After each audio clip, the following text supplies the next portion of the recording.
Welcome to Brand Builders TV. Deep dive topics, tools and resources brought to you by global thought leaders from within the Brand Builders Club.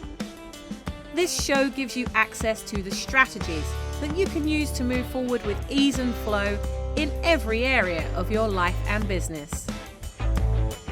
In today's show, Clare is going to help you discover how to get the most reluctant young readers reading and writing without you tearing your hair out or using bribery.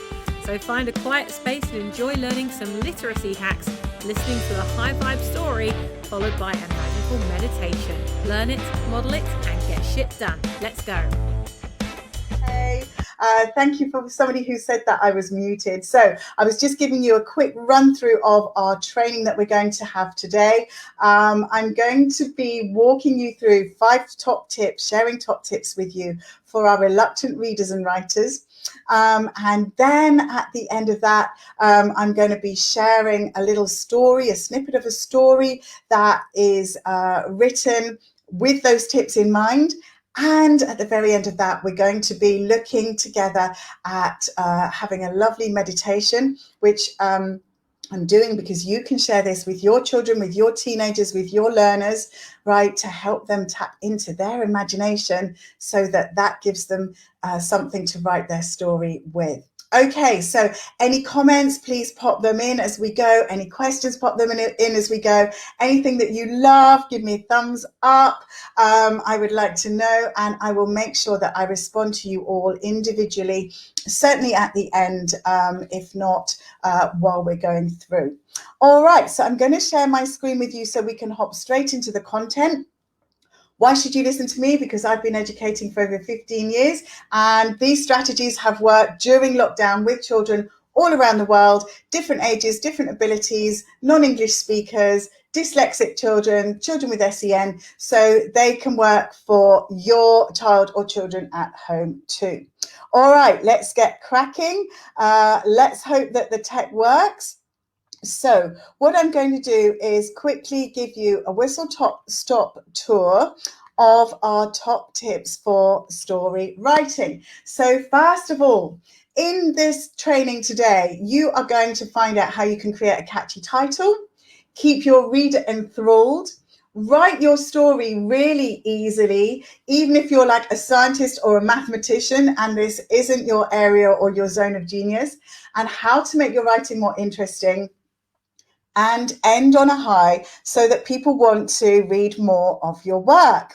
Okay, so let's get into the content. That's just a picture of me and my lovely sons here, and why I love doing this so much. All right, so top tip number 1, how to create a catchy title. Now, believe it or not, this is the last thing that you do. So often we try to start our stories with a title, but actually, once you've written your story, you'll probably find a phrase that jumps out at you as your stories progress. So you can go back at the end to pop in your title. So that's top tip number 1.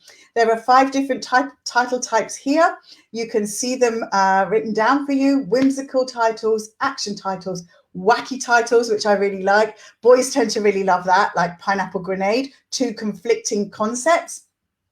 Character titles, alliteration is also very good. For example, one of the children who did our Young Writers Challenge, she did Detective Darcy and the Missing Donuts, right? So that's talking about the character, but also with a bit of alliteration.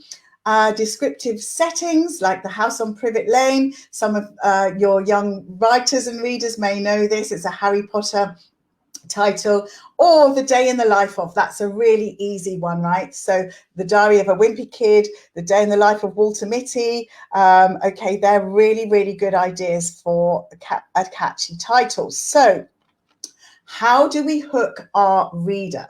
So we may have picked up a book, we may have read the blurb, we may be really, really interested in the story, and then we open it up and we're like, oh, actually, it's not what I thought it was going to be. So this is why it's really important for your young learner to be writing a good hook. And there are some strategies for this, right? So, for example, you could start with a rhetorical question, which is a question that you ask the reader that you don't expect an answer for. And a lovely example of this as an opening sentence is, ever had the feeling your life's been flushed down the toilet? Right? You're like, no, or yes, and it wants to make you read on. You could start with a bold statement, right? For example, I disappeared on the night before my 12th birthday. Now, that is an opening statement by Michael Morpurgo, very famous popular children's writer, in a book called Kensuke's Kingdom. And that wants the reader reading more, right? They're like, oh my goodness, but why would you disappear on the night before your birthday when the day's all about you and you're going to get presents? Okay. You could create an emotion through the description and leave some questions unanswered. These are really good tips. Okay, so it's important to hook your reader before you get into your first paragraph. Now, here's how you can write your story easily. And I had loads of wonderful feedback about this from our lovely students who were on the Young Authors Big Ideas Writing Challenge. And one of the things that they came back to me and said was, Claire, we love this, because what I did was I got them to plan their story. Now, in the workbook that I shared, there were lots and lots of different kinds of plans. But one that I really like is a story mountain, which basically looks like a mountain. And so you start at the beginning. You have your rising action, which is your segue, right, into, so you have your descriptive beginning, your rising action, your climax at the top, your falling action, and then your conclusion at the end. So there's kind of 5 sections, right? Now, when you fill in your story planner, this gives you this bird's eye view, so you know what's coming. And that way you can reverse engineer, you can work backwards, and you can drop in clues for the reader, because the reader doesn't know what's coming, but you have that bigger picture. And the feedback that I had from students on this was absolutely phenomenal. They said how easy it was for them to write their story, and that they were able to really have a coherent structure, and that they didn't get lost and they didn't feel overwhelmed. So those kinds of story plans are really important. If you want to find out more, just message me, comment below, and I will be more than happy to email you over, some ideas for story plans, right? Okay, top tip number 4. I know I'm speaking fast, I know I'm whizzing through, but I get so excited about this stuff. Okay, so you've got your ideas, your characters, your setting, and your plot. You put them all in a plan. You've got your opening sentence to hook the reader. So now it's time to start. And this is a really important point. This is not a once and done thing, okay? Many story writers edit their story. You do not have to get this right first go. The main thing is that you let the words flow. Now you've done all the thinking, you let the words flow. And that's where getting into this meditative state, which I will show you later on, really helps. So the main thing is just to have a go, let the words flow through you. And then after that, you can literally make your writing more interesting by doing a couple of these things, right? So you can switch your sentences around so that you start with your subordinate clause. You can start your sentences with your gerund ing. So walking through the forest, comma, he heard some twigs snapping behind him, right? You could start some sentences with your fronted adverbials, which are words ending in ly. Slowly, he looked around. Okay, you can ask rhetorical questions, which is a way that we started our opening as well. What was it? Right? And you can use this high level punctuation like parentheses, which is where you're using dashes, where you're using brackets to give extra information to the reader. Now, if you want some support with those strategies, just let me know, right? I have literacy groups, English tuition lessons, all kinds of things like that to help you with that. Now, the key thing as well is to not kind of run out of steam by the time you get to your ending. It's really important that you end on a high. And by planning your story, you will be able to do this. Now, there are several different effective endings that you can use for story writing. For example, you can use what I call It's a Wrap, where in Detective Darcy and the Missing Donuts, Amelia was able to tie up her loose ends in her detective story so that as a reader, you're like, oh, we've got to the bottom of the puzzle, right? Another thing you can do is almost the opposite, where you can leave the reader wondering. So it's they're expecting this logical ending, and then you could ask this rhetorical question saying, but is it? Or did they? Right? You could have a twist, which is completely unexpected for the reader. But just a couple of tips of warning here. Don't suddenly, in the last paragraph, introduce completely new characters or a completely new setting. It still has to be logical, right?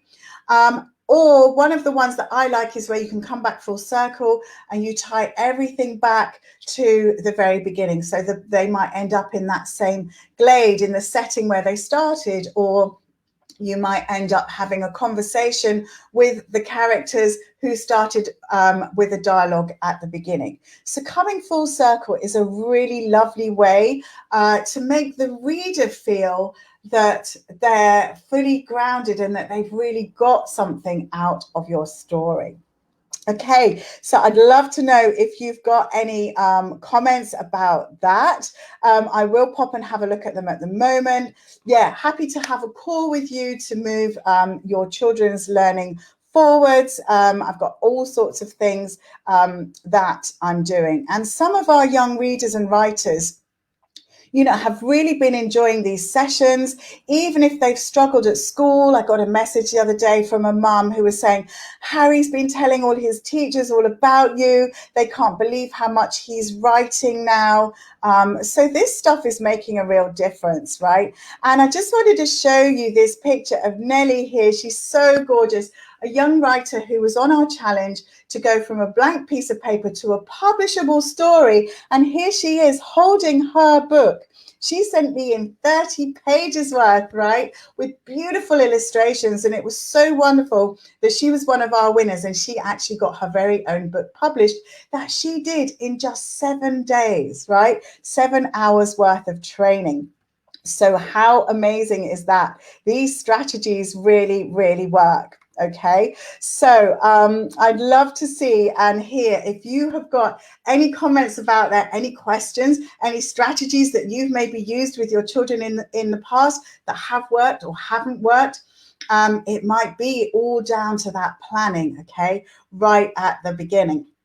All right, so what I'm going to do now is I'm going to share with you a story which I wrote with the children. We co-created together, and we are producing a book called Lollipops and Rainbows, Teaching Literacy with Soul, where I'm amalgamating all their stories from this challenge. And I'm going to be sharing more of these in our trainings moving forwards as well, so that you really get some good ideas around how to teach literacy in perhaps a slightly different way. Okay, so thank you for those of you who are commenting, giving me your thumbs up. Lovely to see you live. And if you are following on replay, catching up on replay, pop hashtag replay below.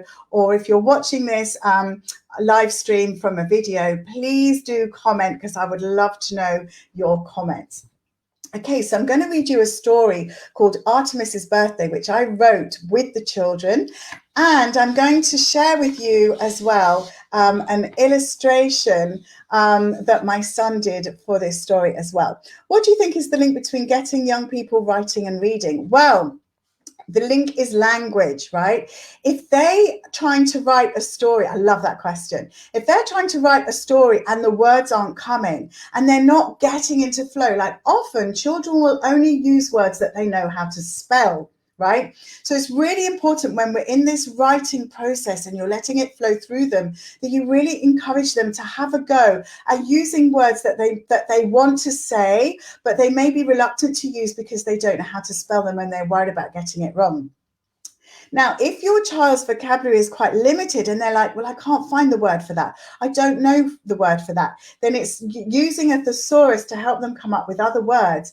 And the best way to build up a really good bank of vocabulary that you can then use in your own writing is to read.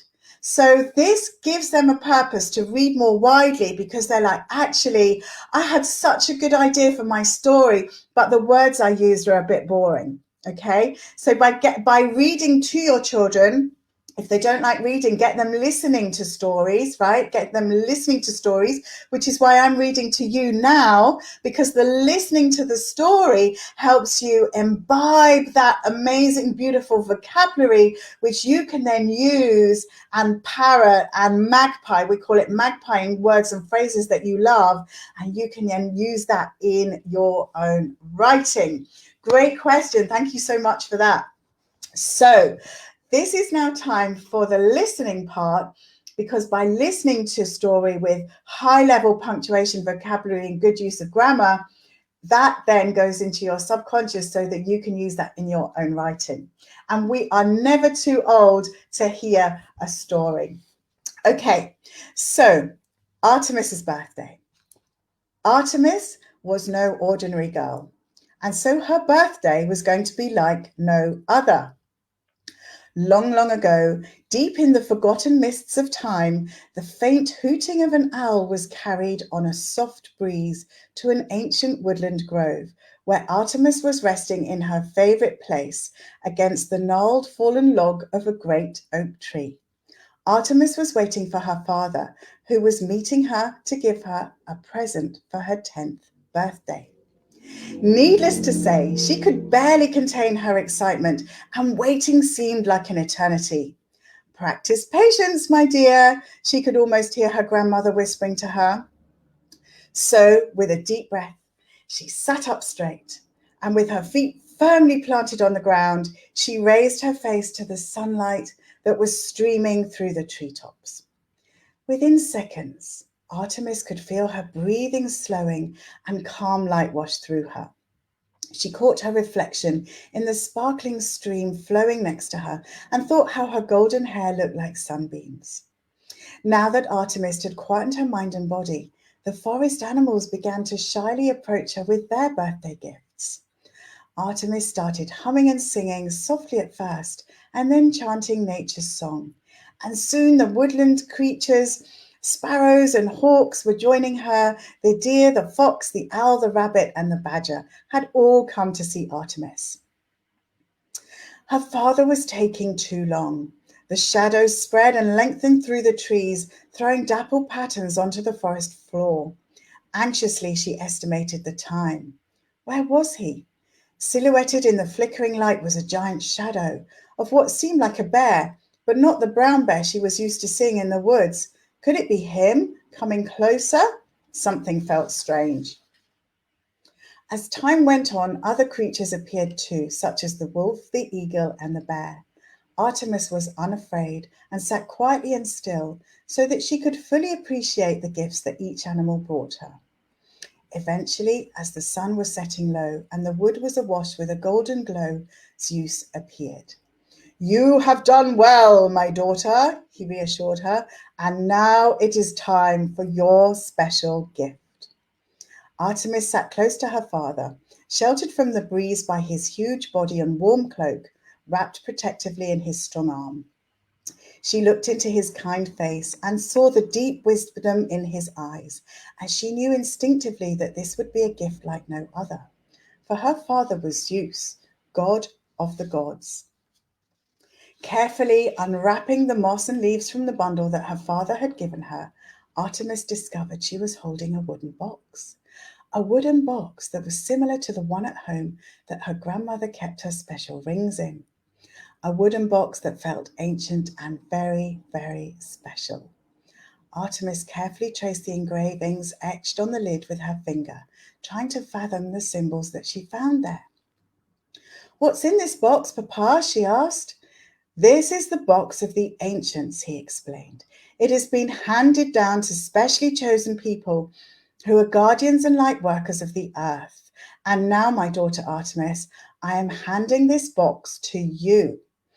In it are the answers to all questions, asked and yet unasked.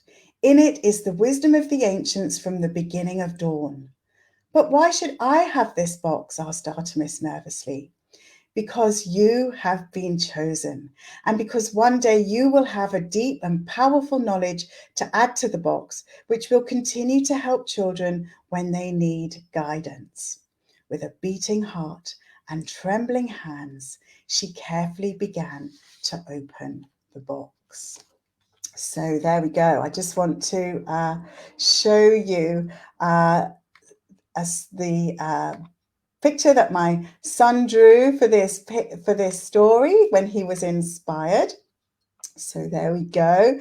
That's the box with the wolf. I thought that was really lovely. We've got all sorts of people illustrating our book as well, which is very, very special. Okay. Yes, absolutely. Audio record. This is not a typing exercise. This is not a handwriting exercise. This is a creative exercise, and this is what we did in the challenge.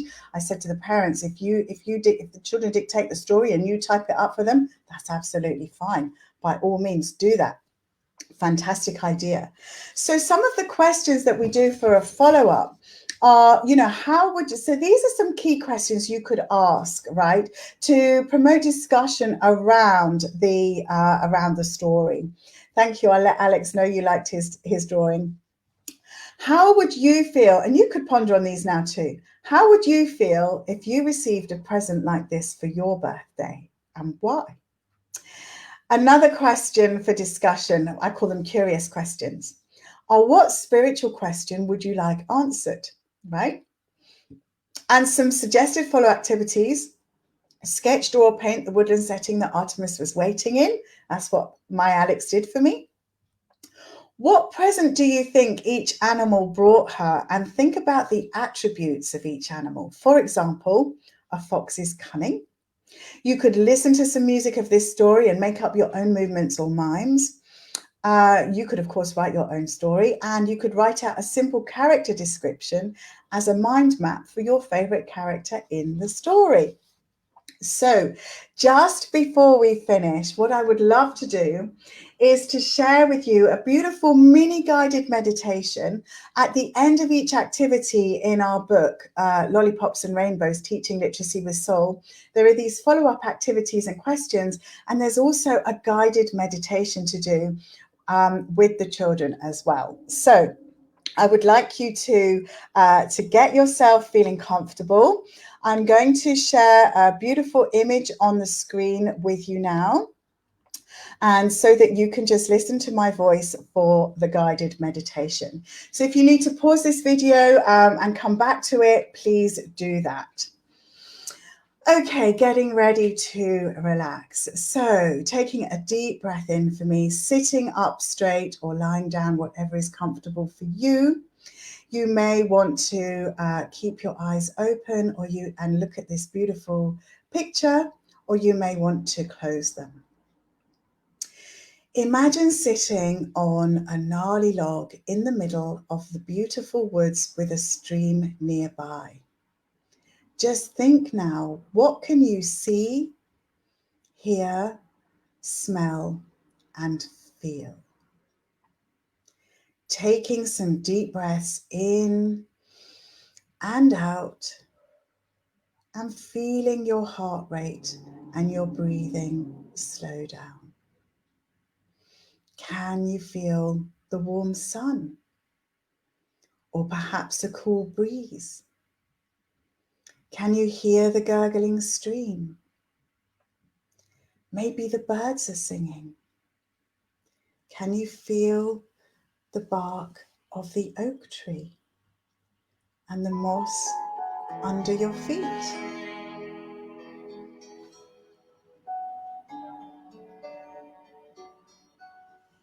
Take some more deep breaths. Notice your heart beating slower. Notice your breathing slowing down. And just smile to yourself as you enjoy this special moment.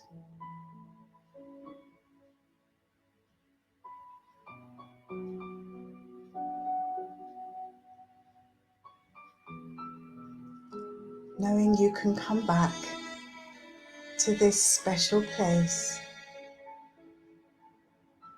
whenever you choose.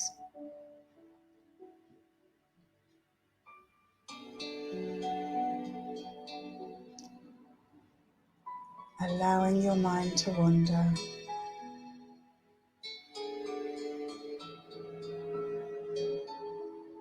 Just knowing that everything is as it is meant to be.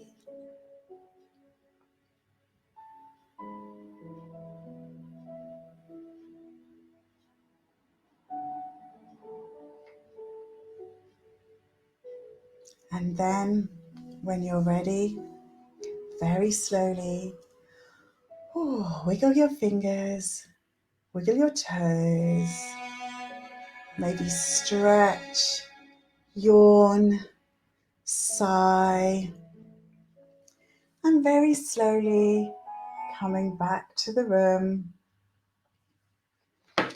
opening your eyes and enjoying that very, very, very short guided meditation, which is still enough to change the way that your children are thinking, are being, right? That was literally 2 minutes, and then get them to write their story afterwards.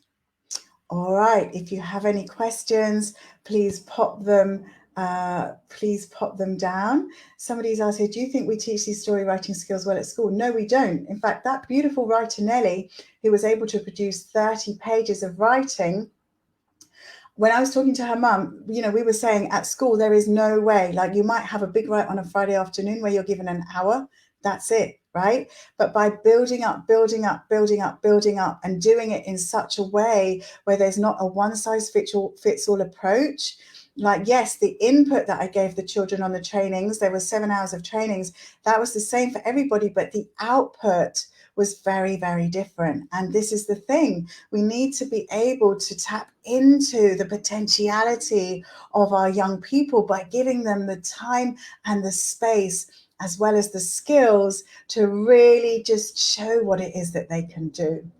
So thank you for that wonderful question.